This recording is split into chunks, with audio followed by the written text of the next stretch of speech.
Hello, everybody, and welcome back. It is your girl, Molinda Jae, and I'm here to bring the last episode of the Murdaugh Red Rum. Okay, Red Rum is the M word that you use to take out somebody, whether it's intentional or not. Okay, it's spelled backwards. All right, courtesy of the Pascal Show. Thank you.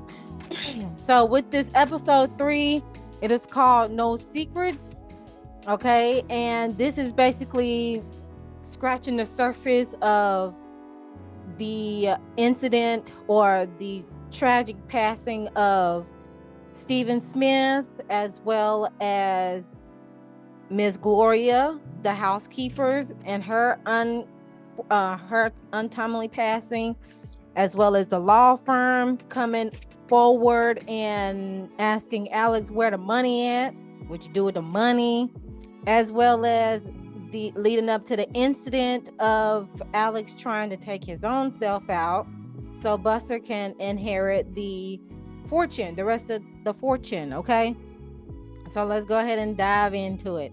So from the last episode, tease of what you're going to view within the third episode, going a little bit in depth about the untimely passing of Stephen Smith, as well as Miss Gloria Satterfield. That's her last name. I don't know why I want to say Scatterfield, but it's Satterfield. It starts off with a dispatcher having a conversation with a driver that was driving home at night, and he was the one that called 911 and told the dispatcher that he found somebody is laying on a road, and the dispatcher was like, are they on the side of the road, or are they just walking alongside the road and causing a disruption? What's the tea? And the person that called the caller is like, no, he is literally laying on the ground lifeless. And that's when the call had ended, after the dispatcher saying, okay, we're going to send somebody immediately to look at it. And so people didn't know who the person was, not even the caller not knowing who the person was. They just described the person that is on the ground lifeless, and that's the best that they could run off with. Okay, and then that's when they came, after a little bit of investigating, to figure out who this person is by name and by age. It turned out it was Stephen Smith, and they claim that this was a vehicular incident, like a hit and run. But however, Stephen was left lifeless with his shoes still on. Even though they were loose shoes, they were still on. And the only thing wrong with him was like a couple of bruises on his arm, as well as the blunt force trauma that led to him passing away. Now, this incident happened on the 8th of July in 2015, but this was 6 years before the untimely passing of Maggie and Paul as well. That happened on Crocketville Road. Someone called Stephen Smith was left in the middle of the road, lifeless, on a rural highway around the corner from where his car was found. Okay, so it was more like his car was here, his car was here, and his body was on the other side of the forest, basically in a whole nother strip going somewhere else. Okay, and from what they got is Will Folks, who is a journalist from Fitz News, got an anonymous tip on their website about a highway patrol report about an untimely passing of Stephen Smith, while uncovering the double H side, the double passings of Maggie and Paul. And the journalist, he was like, okay, we need to figure out who this person is and what is his story. And the trooper that was taped in this recording was Trooper Rowell, and he was stating that that Stephen Smith had went through some mechanical vehicle issues on the way home and began walking down the street, but he was found with severe head trauma, blunt force trauma, with no torn clothes on feet. Shoes on feet. See, I can't even read my dang notes, y'all. He was found on the scene with severe head trauma, blunt force trauma, no torn clothes, shoes were still on feet, cell phone still in the pocket, so there was no foul play of a possible robbery and all those type of things. But the way he was placed on the highway says otherwise. It's more like he was lightly placed on there per se. But yeah, they ran the report of its authenticity in regards to the trooper and his tape recordings and his report on the cold case, and noticed that Buster, who is the eldest son, was on the report. So now it flashbacks up to Olivia, which is Stephen's best friend, explaining to us as an audience that he was a free spirit individual and he didn't care what anybody said. He was basically the type of person that marched to his own beat of the drum. And he was gay. He is in the community. And there were rumors before his untimely passing, there were rumors going around that him and Buster had like an intimate relationship. And how that they eventually that they were going to come out with each other, but due to Buster and his high prestige and his family and stuff like that, that is perceived as a quick way to get shunned per se. All right. Now, also Miley, she chimes in and says that her, Mallory, and Connor were in the same school with Stephen at the time. And again, he was basically smart, very smart. He wanted to be a nurse and all sorts of things. And Samantha Smith, which is Stephen's mom, had hired a private investigator to, try to get to the bottom of what actually happened instead of all the rumors that have been swirling around and whatever police has been telling her. Okay.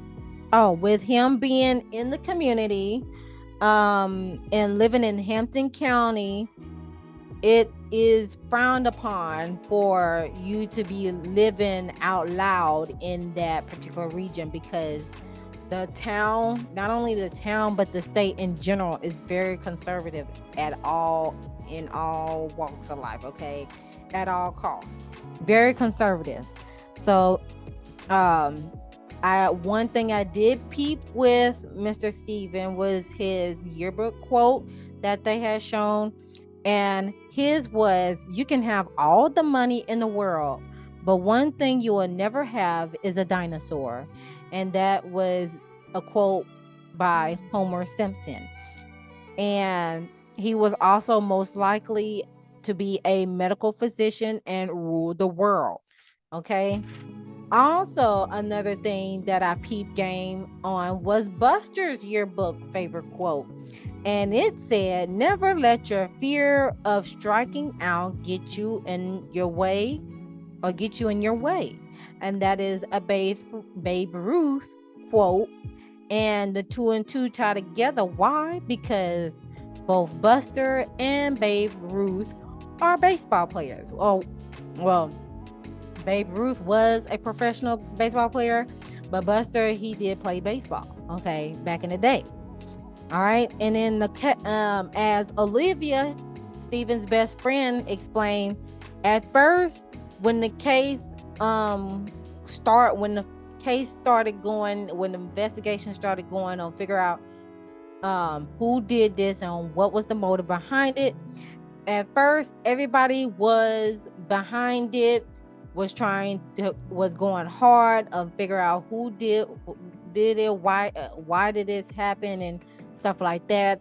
And then eventually it just started going away, disappearing, like how any other case would go. It would go under the radar.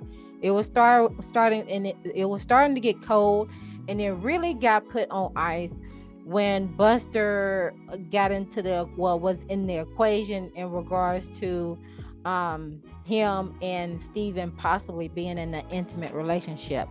Now, also, to go on a little further with that, from time to time, Steven did call Buster for help to take him home, because Buster was on his way back from baseball tournament.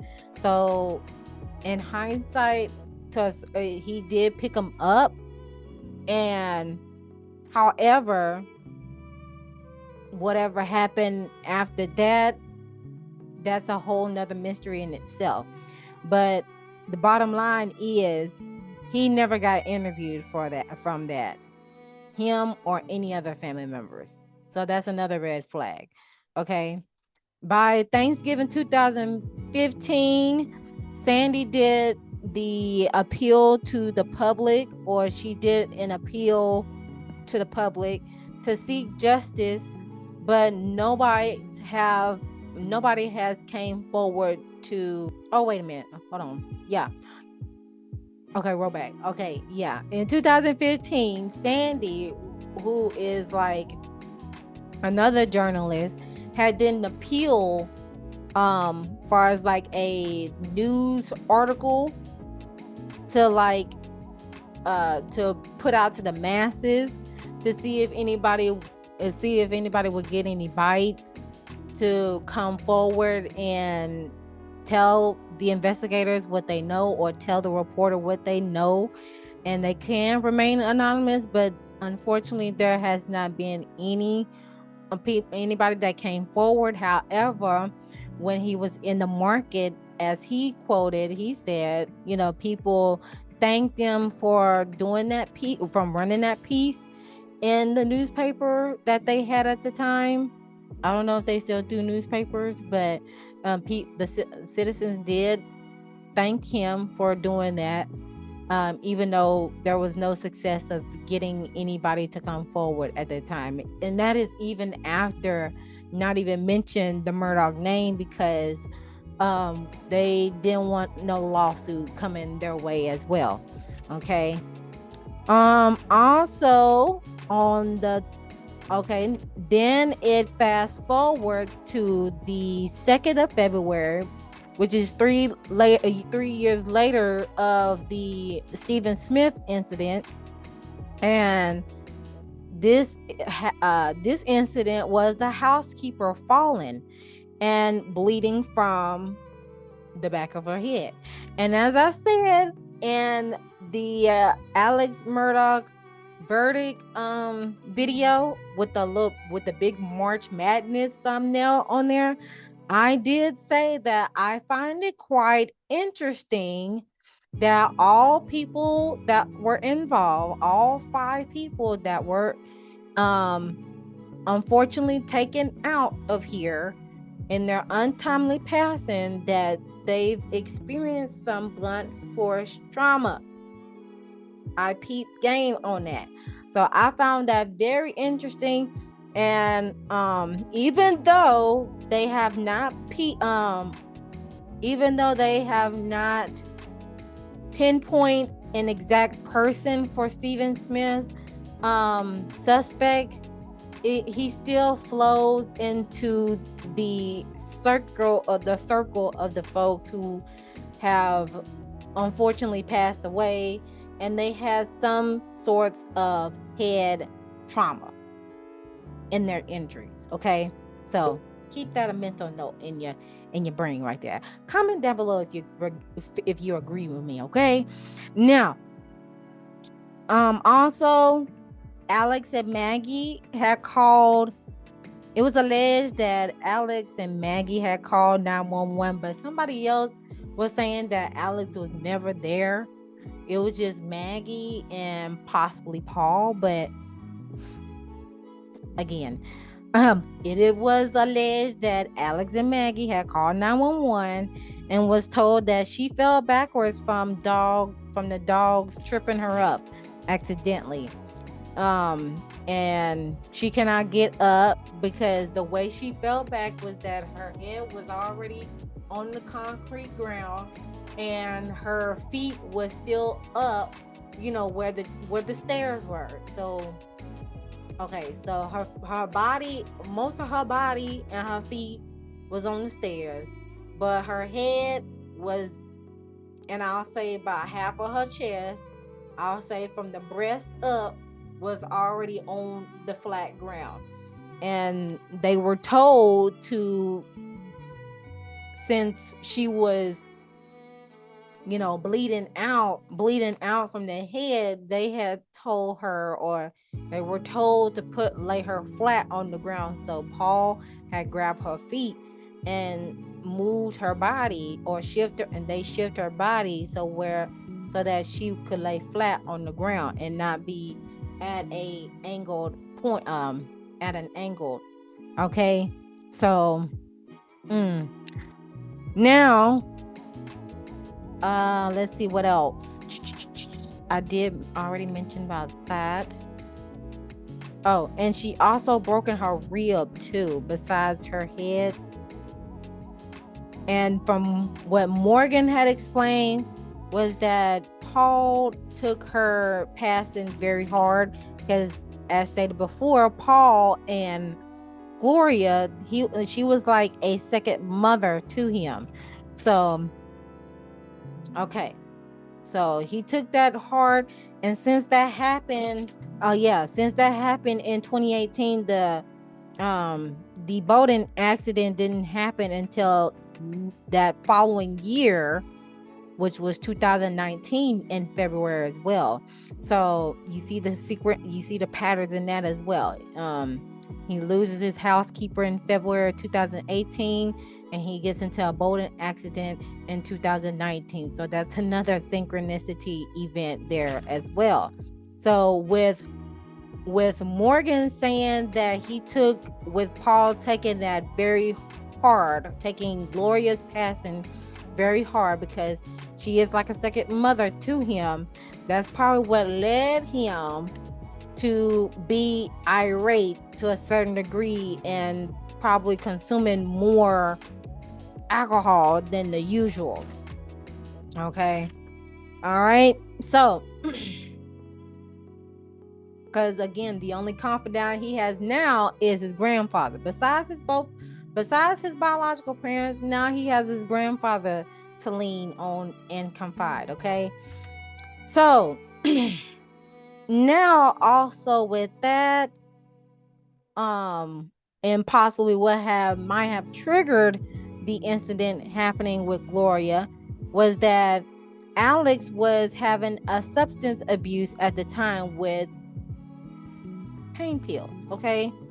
And Gloria had ended up finding the pills under his bed in a little baggies taped to the mattress, and then Gloria had ended up telling Paul because he took his father's health seriously and wanted him to get better and not having to be so dependent on them pain pills. And she was also in fear of losing her job from speaking up as well. So make that a mental note as well. And also, with her being in the family for so long, keep in mind she has been with the Murdaughs 20 plus years, ever since the youngin was an infant, ever since Paul was an infant. So she has history with the family. She knows a lot. Y'all, we already know this by now. If you are a housekeeper, if you're a janitor, if you are any person that works in the hospitality realm that deals with taking care of people and cleaning up at the same time, there is going to be some stuff that you won't see that could possibly cost your life and your job. And depending on how long you stay there, you definitely are like collateral damage with them as well. So that's another thing to keep in mind, because if you're in the school system, the cafeteria ladies, the janitors, they know everything. They know anything and everything that goes within the school sector, because why? They're there to be seen and not heard for the most part. Same goes for a person a butler, a housemaid, anyone that deals with cleanup and hospitality. Best believe, rest for sure, they know the tea. With the celebrities and the untimely passings, who ends up finding the person first? The housekeeper, the janitor, the butler. Why? Because they are the person that takes care of the household. Do you get my drift here? So she knew too much, okay? And what is one way to get rid of a person, and you are trying to avoid the unthinkable or the unknown to come out? Take them out. They know too much. I am trying to hide. This is me putting myself in Alex's position, allegedly thinking is, hey, she know where my stash at. She know, and she already told Paul, and Paul is gonna be all up in my neck about my health, and I want to do what I want to do, when I want to do, and how I want to do it. And then if he ends up telling my wife, that's a whole nother headache too, because I gotta lay beside her in bed. So with this housekeeper already knowing where my stash at, and she already know too much because she been with our family for so long, okay, I'm gonna take her out. Okay, that way I can still keep this a hush hush. All right, so nobody won't find my secret stash ever again. That's allegedly me thinking that, okay? And when I'm in Alex's shoes, okay? After her funeral, she let's see, a lawsuit has been filed so to get information, because she had a McDonald's cup, and she usually set her purse on the railing as she goes up the stairs. And let me see, what is that? Alex did come up to the boys of Gloria and told them that, hey, I gotta make this right, because this did happen on my property. So I'm gonna end up suing myself so I can get the money for you all, so y'all can be taken care of. Well, did that happen? No, it didn't. Why? I'm about to tell you. Okay, so fast forward. The law firm, they noticed some money missing from the accounts, and they trying to figure out where this all their clients' money is going towards, or where all his clients' money is going to as well, because they have not seen it. All the cases that he won with the clients that he represented, as well as him being his own client himself, nobody has not seen that money except him. Okay, and that is because that's because he had basically made a DBA account under the name Forge. So whenever the money became available, the person that will write the checks, he will give it to whomever, and Alex the money will go into that DBA Forge account. And I'm like, to a certain degree, this almost sounds like RICO charges to me. Allegedly. the way that he was going by things, it sounds like a RICO charge to me. I'm just saying, but that's allegedly, okay? That's just how I'm putting things together as they are explaining these stories, okay? That's what it just sounds like, you know? The vast majority was going as one of the lawyers were breaking it down. Vast majority were $160 $160,000 in incremental checks from most under 10 grand from October 2020 to May 2021. And the oxycodone, far as if he was to use all that money, it would be 114 years worth if he was a hard addict on it, okay? But when it happened, he deposited checks before, during, and after the H side. And this is in regards to if he was to utilize somebody for the M for hire to take Maggie and Paul out, which total out to $24,000. So the theory, I'm fast forward on this. Okay, that's in regards to Alex trying to take himself out. So yeah, back to the law firm. So the law firm, again, they was trying to figure out where the money was at, because allegedly he was stealing from his own family, okay? Trying to obtain the lifestyle, trying to live this here lifestyle. Came straight, yeah, he was doing all that. So basically, since they figure out where the money was going, they voted him out and they cut ties with him. And from my understanding, as I said before, he was a volunteer solicitor. He was not an official solicitor. He was just a volunteer solicitor. Okay. Compared to his predecessors, they were official solicitors. He was a volunteer solicitor for personal injury. Okay. That he represents. So fast forward to September 4th, 2020. Oh, wait, I said that so much.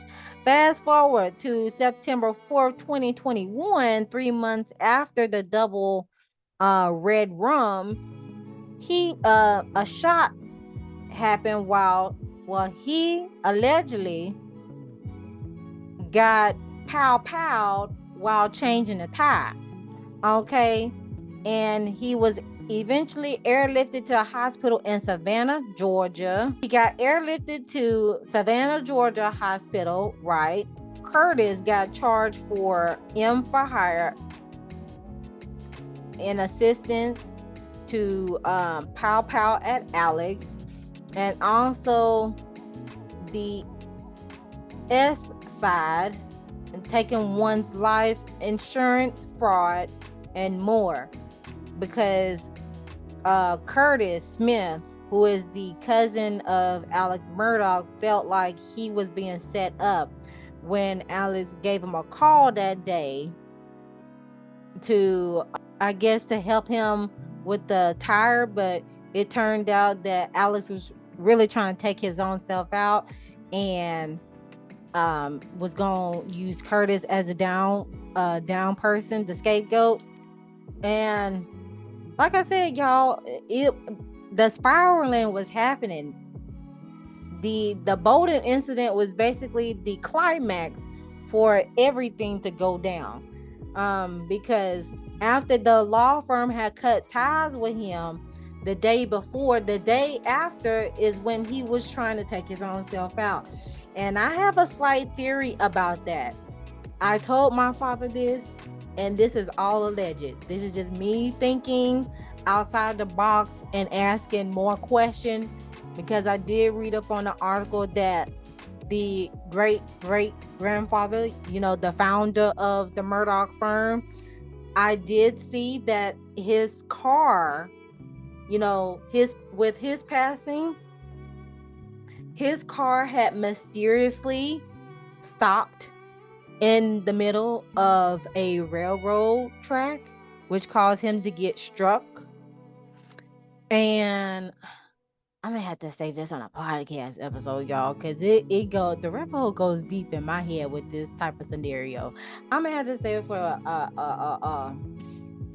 I'm gonna have to say it for a podcast, y'all, because I'm telling you, when I told my dad this, he was like, "You should have been a private investigator. You should have been a lawyer." And I'm gonna say it for a podcast, and so just be on the lookout for that. But I want y'all to just hear me out on this. But yeah, Alex is trying to take his own self out so Buster can inherit the rest of the fortune that was once left. Now, I've already explained the incremental checks because that breakdown was in cahoots with Curtis Smith, and the incremental checks was in cahoots with Curtis Smith doing little strange jobs for Alex, okay? And they didn't go into detail with that. But the theory was to overall set Eddie up and make it look like Eddie shot Alex, and he did it by self-defense. Yeah, he did it by self-defense. Yeah, that's what the scheme that Alex tried to set up to come with the BS with that. September 13, 2021, SLED makes an appearance at the Moselle compound to question Alex in regards to the situation that had transpired, and 5 law enforcement vehicles was seen leaving the Moselle compound, and this was courtesy of the YouTuber. I forgot to get his name, but I may have to go back on that documentary and get his name. But I think his last name or part of his name was Allen. And he had a drone. He had a nice drone. I need to get a drone. But he had a nice drone to where he was able to, peep what's going on in the compound. And he recognized that there was 5 vehicles there and leaving the scene. But he also seen on the side of the house of Alec and his brother taking some weaponry out of the house. And I'm like, what that weaponry for? What y'all use that for? Because I want to know. Okay, that's the question that was roaming in my head at the time. And the reason why SLED was there was about the misappropriating of funds at the firm. They was doing some further investigating on that, and they announced that they were doing an open investigation and Alex's financial crimes. And that same day they were doing a search warrant as well, but it looked like they didn't go deeper than expected, or even if they did, Alex did his little wordplay and was like, hey, just keep it in between us. We ain't gotta worry about that. Ain't nothing wrong with that. There's nothing here per se. All right, but in the grand scheme of things, that drone said otherwise. I don't know what warrant, what things they took out of the and I'm talking about SLED this time. I don't know what items SLED took out of the house, but it looks like they didn't take out some other necessary things as well. But that's just my opinion. But they did the best they could at the time. Yeah, Alex was seen moving the weaponry from the house to the car, and Marvin, which is his brother, went and got some dogs, taking the weaponry off the property. Okay. And then also the coroner, Angela Topper, found the report and mentioned it was a real and no autopsy was made. Found a record and mentioned it was real and no autopsy. Okay, that's probably in regards to Gloria and her not having an autopsy, but they are planning to exhume her body so they can do a further investigation on that. Now, as far as like the DEATH settlement of $500,000. Alex was a beneficiary, and no money was left for Gloria's son. So y'all remember that lawsuit that he told her sons at the funeral that he was gonna sue himself because the incident happened on his property, and that he was gonna give the money to them, which was the $500,000 for them to be set for. Yeah, they didn't see that. So that resulted in him not practicing law because of his scamming ways, because Alex recovered $4.3 million and no one seen it, not even his clients. Okay, all that money went to that forged account, because that is the DBA that he filed at that Bank of America, so he can able to funnel the money when he won those lawsuits. He can funnel that money to that account and use that as spending money. Fast forward, October 19, 2021, Alex appeared in court, and law is not about Alex appeared in court. I'm gonna say the money laundering, because that's exactly what he was doing. I don't care what nobody say. That's just my opinion, allegedly. And Buster, he's no longer staying. I don't think he's staying on the Moselle anymore. I think he's staying somewhere else. Alex and Buster, oh yeah, they begin to, stream the conversations between Alex and Buster, because he is now behind bars. Alex is behind bars. Okay. And Buster is basically keeping him updated on what's happening in the outside world. At the end, in conclusion, at the end, Alex, in the midst of Alex and Buster's conversation, Alex had asked Buster, did Netflix put something out about this in regards to all the things that have unfolded within the past 6 years? And it just left it at that. So that was the ending of the episode, y'all. But I thought that was very comical of him saying, I got a question. Did Netflix put anything up about this situation? And Buster ain't said anything. Why? Because it just cut off from then. So on August 14, 2022, Alex Murdaugh was charged with the caging his wife and son. He pled not guilty. If convicted, he faces life without parole, and that's exactly what he got on the 3rd of March of this year. Also, Alex, Randy, John, Marvin, and Buster Murdaugh did not respond to their to Netflix's interview inquiries. A spokesperson for the family said they are not speaking out at this time. Don't even bother. The Murdaugh family has publicly denied any involvement in the passing of Stephen Smith. I beg to differ. The Beach family attorney, Mark Tinsley, filed a wrongful DEATH lawsuit related to the February 19th passing of Mallory Beach. As a completion of filming, the lawsuit has not gone to trial, and it needs to go to trial. It's about that time for it to go to trial. So Alex, call your lawyers, because it's time to go to trial. All right.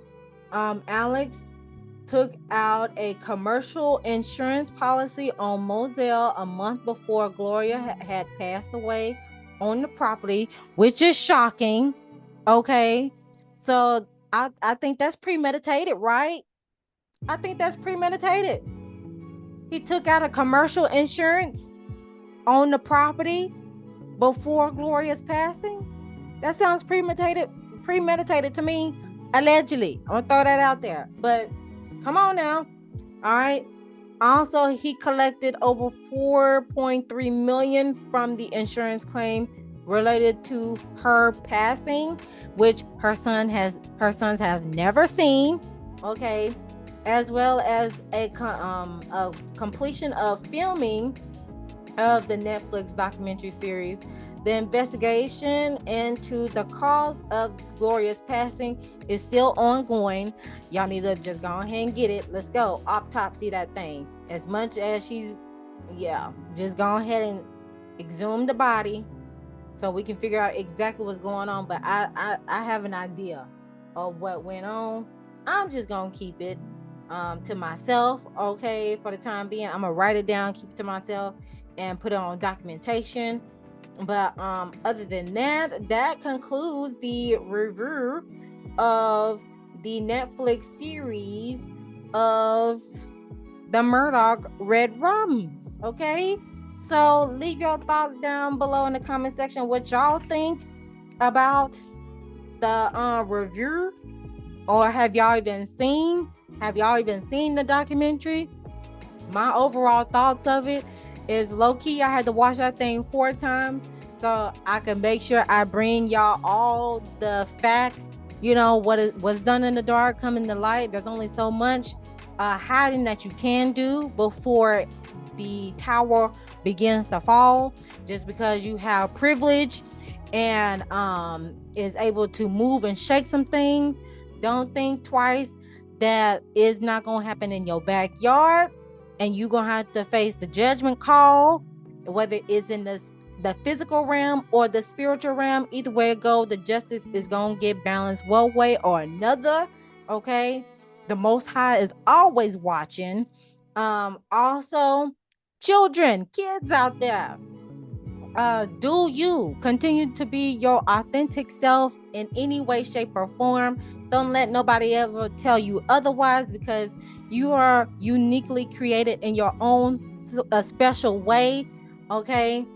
Also, the fear of FOMO, you are not missing out on anything. Okay, just continue to live in the present.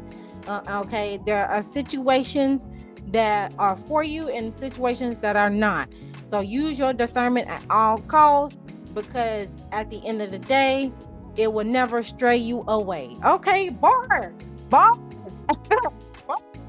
And then I'm gonna leave y'all to it. I'm not gonna keep y'all waiting any longer and letting this video go any longer.